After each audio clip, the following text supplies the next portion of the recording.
நம்ம இப்போ ஒகுரின் இரிகேஷன் வந்து எக்ஸ்கோர் கண்ட்ரோலரும் சோலார் சிங்க் சென்சாரும் பற்றி பார்க்க போகிறோம். இப்போ நம்ம வந்துட்டு எக்ஸ்கோர் கண்ட்ரோலர் பற்றி பார்க்க போகிறோம். எக்ஸ்கோர் கண்ட்ரோலருங்கிறது ஒரு ஆட்டோமேஷன் கண்ட்ரோலர். அப்போ என்ன பண்ணும், இரிகேஷன் சிஸ்டம்மை அதுவே ஆன் பண்ணி ஆஃப் பண்ணிக்கும்.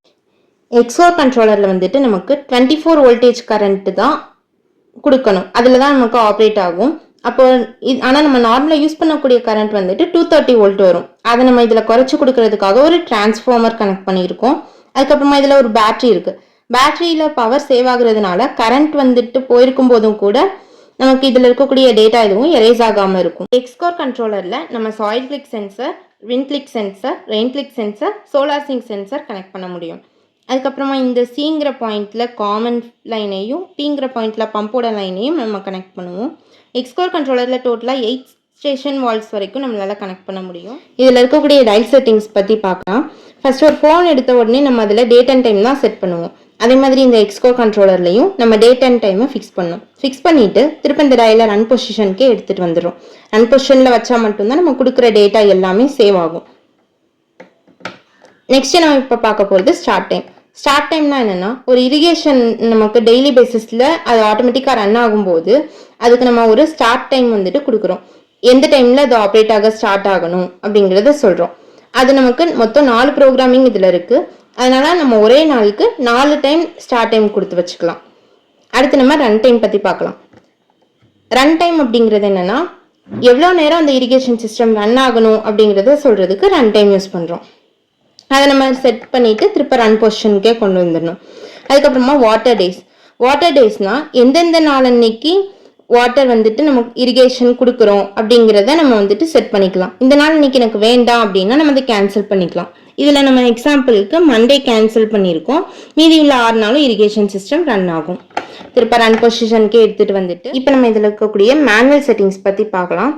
இப்போ என்னைக்காச்சும் ஒரு நாள் நம்ம ஃபீல்டில் வந்துட்டு ஃபர்டிலைசர் அப்ளை பண்ணுவோம். அப்போ ஃபர்டிலைசர் அப்ளை பண்ணும்போது அதுக்கு தனியாக இரிகேஷன் கொடுப்போம். அப்படி கொடுக்குறப்போ நம்ம ஆல்ரெடி செட் பண்ணி வச்ச இந்த ஸ்டார்ட் டைம்லாம் போக எக்ஸ்ட்ராவாக இரிகேஷன் பண்ணணும். அன்னைக்கு மட்டும் இந்த மேனுவல் செட்டிங்ஸ் வச்சு நம்ம இரிகேஷன் கொடுத்துட்டு இந்த சிஸ்டம்மை நம்ம திருப்ப ஆஃப் பண்ணிக்கலாம்.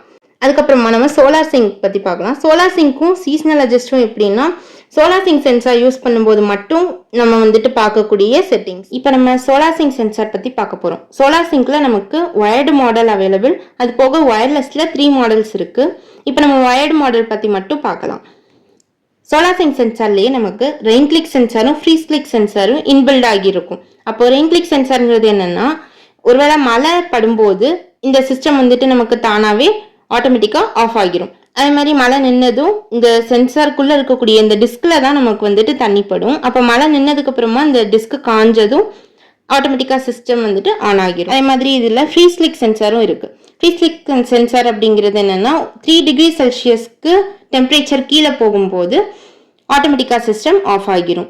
அதுக்கப்புறமா இதில் வந்துட்டு நமக்கு டெம்பரேச்சர் சென்ஸ் ஆகிக்கிட்டே இருக்கும். இந்த டெம்பரேச்சர் சென்ஸ் பண்ணி ஏர்போர்ட் டிரான்ஸ்பிரேஷன் ரேட்டை வந்துட்டு இது கால்குலேட் பண்ணுது. இப்போ நம்ம எக்ஸ்கோர் கண்ட்ரோலரில் இருக்கக்கூடிய சோலார் சிங்க் செட்டிங்ஸ் பற்றி பார்க்கலாம்.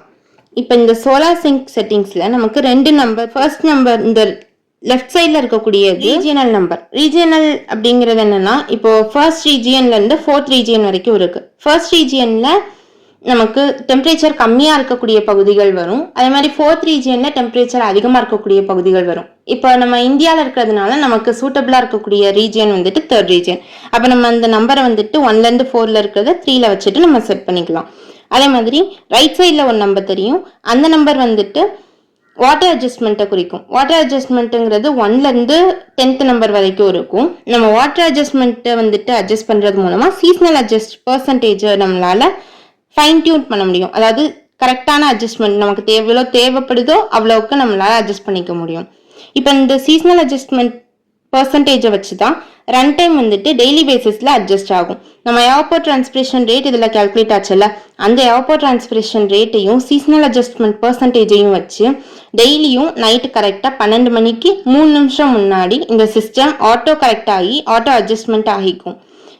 லாஸ்ட் 3 டேஸ் டேட்டாவை இது யூஸ் பண்ணிக்கும் இந்த மாதிரி அட்ஜஸ்ட் ஆகுறதுக்கு. இந்த சோலார் சிங்க் சென்சாரை நம்மளால எக்ஸ்கோர் கண்ட்ரோலரில் மட்டும் இல்லாமல் ப்ரோசி கண்ட்ரோலர், ஐகோர் கண்ட்ரோலர், ஏசிசி கண்ட்ரோலர்லையும் நம்ம இதை வந்துட்டு கனெக்ட் பண்ணலாம். நன்றி. மேலும் இதனை பற்றின தகவல்களை தெரிந்து கொள்ள கீழே இருக்கிற நம்பருக்கு கான்டாக்ட் பண்ணுங்க.